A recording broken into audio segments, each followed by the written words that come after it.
What's up, guys? Real quick, make it short. Going back to that S9X furnace. Diagnosed on the first call, control board issue. Went back yesterday, put the board in. This morning she said it did it again. Went back.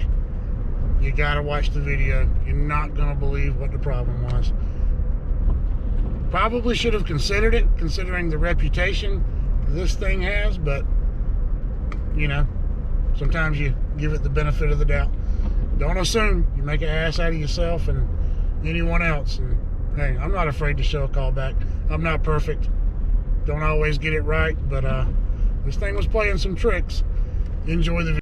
What's going on, ladies and gentlemen, out on YouTube, HVAC technicians? Yes, we are back at my nemesis. So, was here a couple days ago.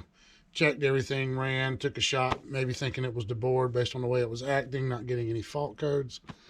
Came back yesterday to put the board in. Everything ran fine. She called back this morning and said she heard it short cycle a couple of times. I went ahead and disassembled the flue just to make sure everything's fine. And everything's good up here. Our piping's fine. It's well below the 50 feet and above the 15-foot minimum, especially when you add this. I believe this gives you a from the 2 to 3 pipe, that gives you like about an supposed to be figured in as like as an additional 10 feet. So that added to that is not over 50 feet by any means whatsoever. Obviously that is installed correctly. This is the top 2 to 3 reducer offset so that the water will drain if you flip that thing around incorrectly. And that bottom is here. Obviously all your water is going to puddle in the bottom of that thing, start to close off your diameter. And we do use these on upflow situations just to help us with getting to the, you don't have to on the upflow, you can use the 2 to 3, but it just gives you some help keeping it off the front of the coil door when you're putting your flue pipe back here on an upflow install somewhere. It just gives you a little room behind there if you need to stick a wrench back there and get to a screw or get that door off. Just makes life a little easier, but that's the main purpose for that right there. So looking around in here real quick, I figure while I got it open, you guys are still curious about an S9V. And if you look, notice here the way they put the flame sensor and the igniter in. Usually you got to come back here and dig in and get to that screw. Well, what they did with this furnace is that flame sensor is mounted to another plate, and that screw is actually right there. So you can come straight in with your nut driver and take that screw out, and then the whole piece just slides out. So that's how they did that. They did the same thing right up here with, let me get a light real quick. Same thing with your igniter. If you look back there, instead of having to try to get behind all this stuff to get in there to the screw to get your igniter out, you just go right through here with a long shank nut driver, get that screw out on the bottom, and then it'll slide right out for you. So they did make some adjustments that make it a little easier to do some things. And I know I saw another video about the drains on these things and these secondary heat exchangers. That little piece coming out of the hole there should always be pointing down so the water runs out and flows. Well, here's the problem with that. Look up in there and they're all in kind of different directions, but this cold header is not designed to be removed. This is permanently mounted to the front of this heat. I mean, you could peel it off if you want to tear the seal up on it, but this is a multi-directional furnace. This could be left, right, up, and down, and there's no way, based on your application, that you're going to be able to go in there and turn those little things so they're always pointing down for the water to run off and drip. So that's just a myth, in my opinion, and we'll leave that at that, unless you just want to rip all this apart on install day and then cause some permanent damage with things not being sealed. That's not designed to come off, so there's no way to get in there. And I don't think there's any, it doesn't matter one way or the other which way those things are turned as far as the water draining out of that thing. But anyway, I'm going to put this back together real quick, and then we're going to hook up our meters where I need to hook them up. And that's the little light brawn, one of a few things. Maybe Harbor Freight sells okay. Stick that thing here, how strong that magnet is. and gives you plenty of light right there, and that's on low actually. So $29, that's not bad. Now I may go buy that tube and bender kit that they put on there just to try it out. Anyway, I'm gonna get this thing back together, and we will make you watch all that. There's just 3 screws that hold it on, 1, 2, 3. And what I was telling you, based on the direction you're going to install this unit, on install, you just remove this. You'll turn it this way, you know, turn it that way. There's just different ways to turn it based on your install. There's each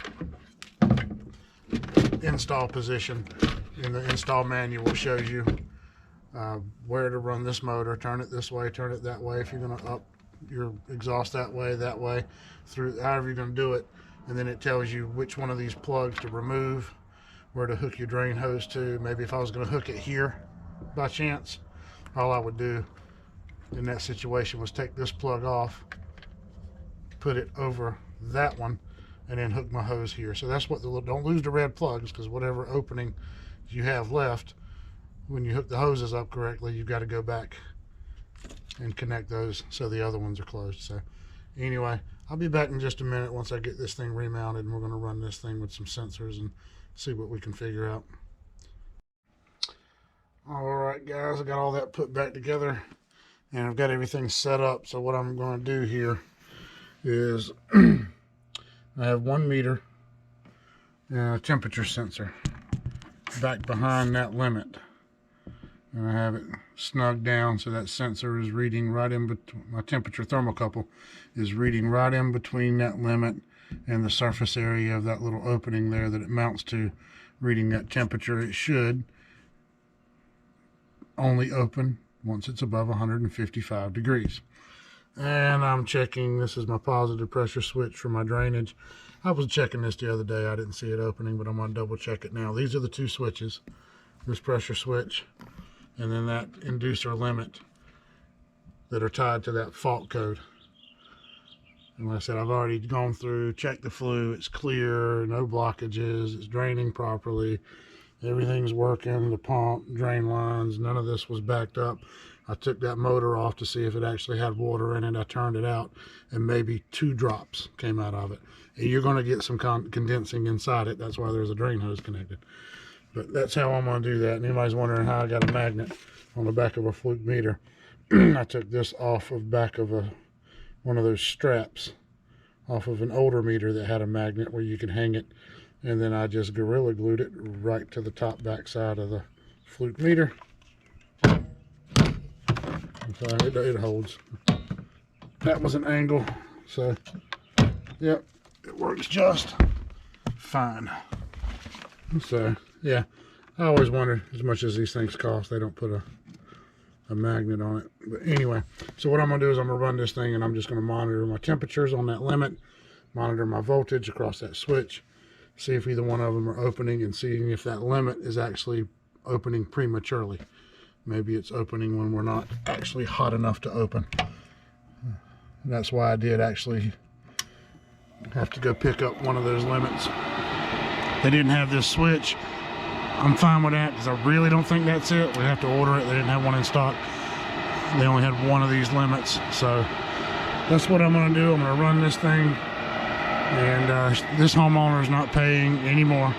The only thing she paid for was basically whenever we do a warranty job, as far as like a pressure switch, a board, something that's real quick, we just have a flat charge for a warranty, cover our time, cover our trip, and the processing, the warranty and all that.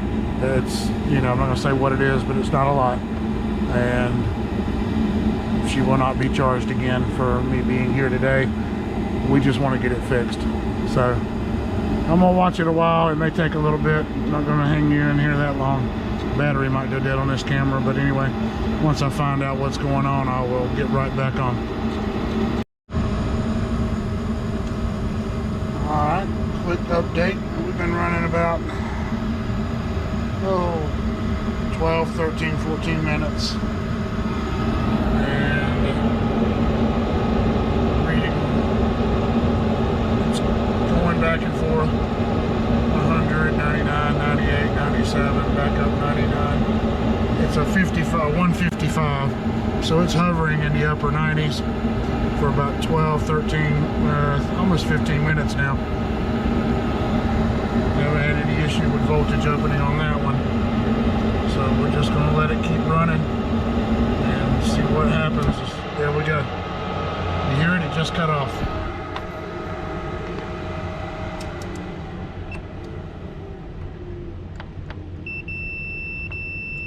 So that switch is not open.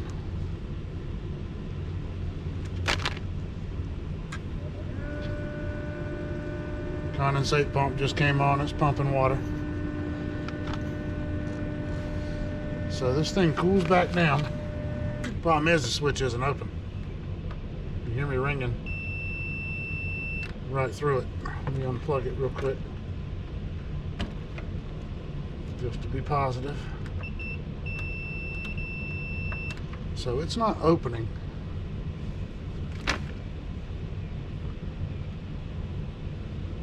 And this isn't opening either. That's the whole problem.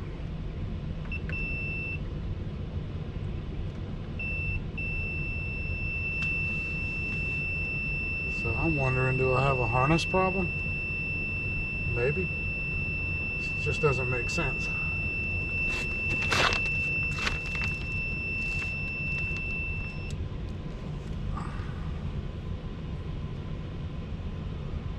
Huh. But our temperature's dropping. You see how cool that thing gets down to. But E09 fault.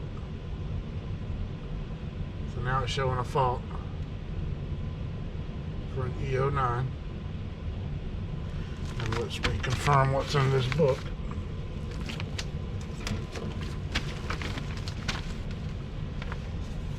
E09. Wish it would have done that yesterday. Maybe it'll be a day ahead. E09. Open inducer limit switch or condensate pressure switch. So let me hook up across that switch in a different way, where I can actually check to see if it opens. So I'm going to set this for continuity, and I'm sure you don't want to sit here and listen to that for another 15 minutes. So I'm gonna run that test again, see if this thing opens up. So we're still here. I've got this thing running 155 degree limit. We're staying well under 100. I'll turn this off a minute so you don't have to listen to that. But it went out again. I didn't get a fault code. That continued to ring, showed no indication of opening.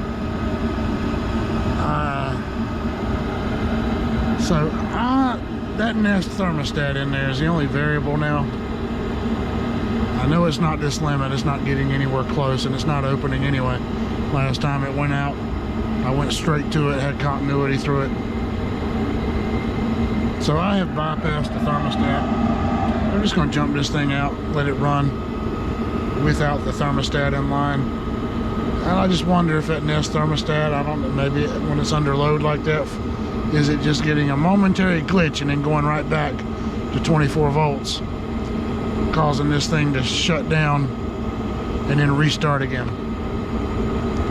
Kind of like this.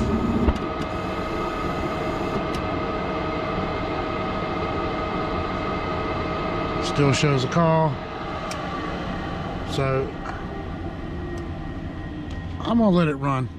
I want to see if it does it with the thermostat out of circuit.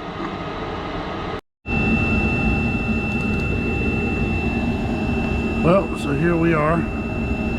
another 10 minutes later, and it is still running with the Nest thermostat bypassed. So putting that piece of the puzzle together, I don't know. But it's kind of funny now. I've got that thermostat out of the circuit, got this thing jumped out, and it's just still running. But I'm gonna give it another 10 minutes.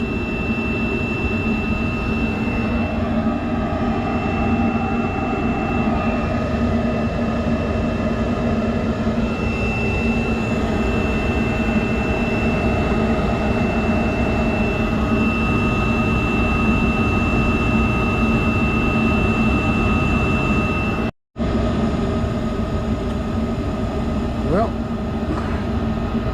we have ran for another 10 minutes without issue. You see now we're running even warmer on that inducer motor housing. That limit for that is still not tripping, still have the sensor connected back there.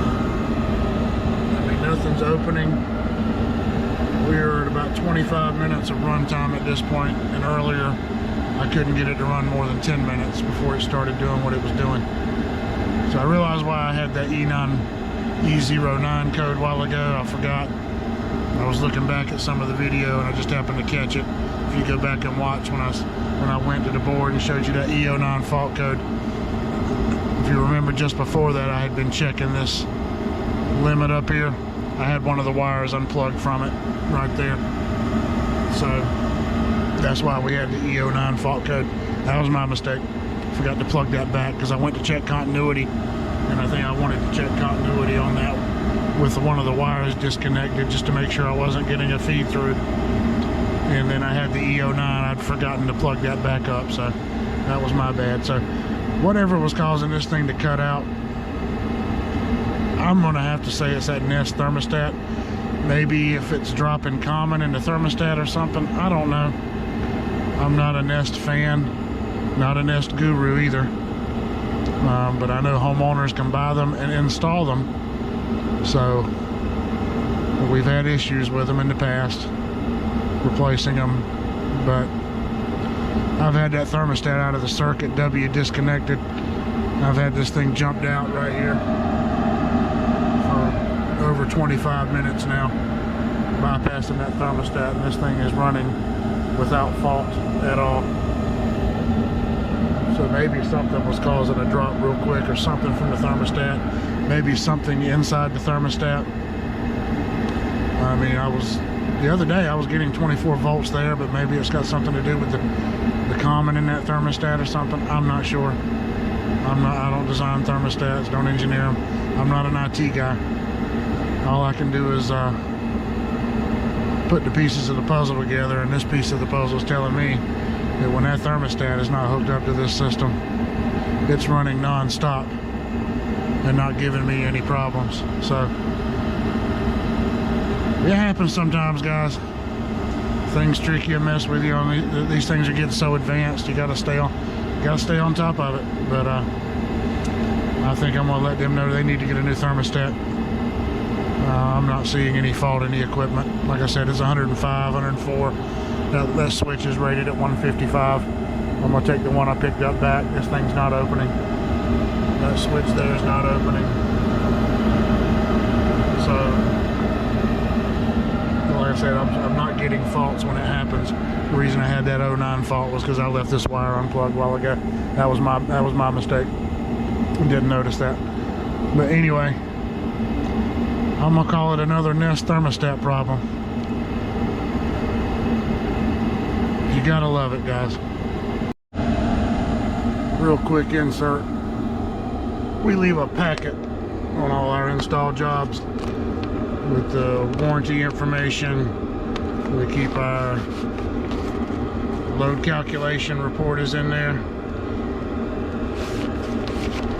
Service facts and the install manual. So we usually hang one of these bags on the side of our jobs. So everything's there. If we did any kind of duct system pressure testing, that report will be in there as well. Inspectors around here want to see that. Typically leaving that on the job site, and any other materials. They're just picky around here. So I went in the house, and what was on the wall? A Nest thermostat. But she had told me that. I just didn't think much about it. So something was going on, and that thing ran non-stop with no issues when that thermostat was taken out of the circuit, and I just had my jumpers on the furnace. Whenever that thermostat was wired in, I was getting those intermittent dropouts real quick. Cycle and come right back on. Went in the house.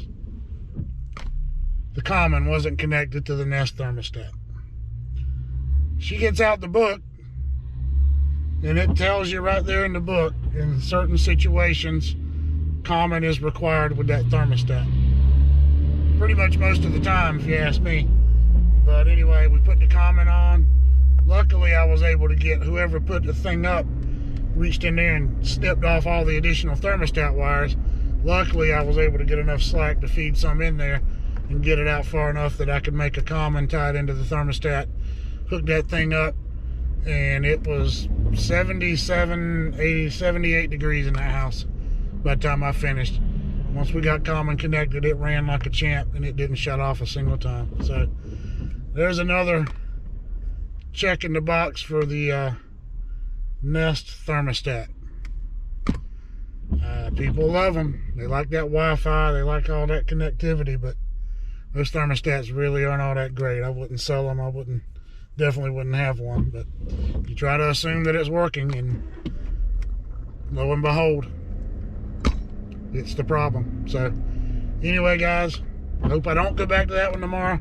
After watching that thing run for about 30 solid minutes, and before it wouldn't go 8 to 10 minutes without shutting off.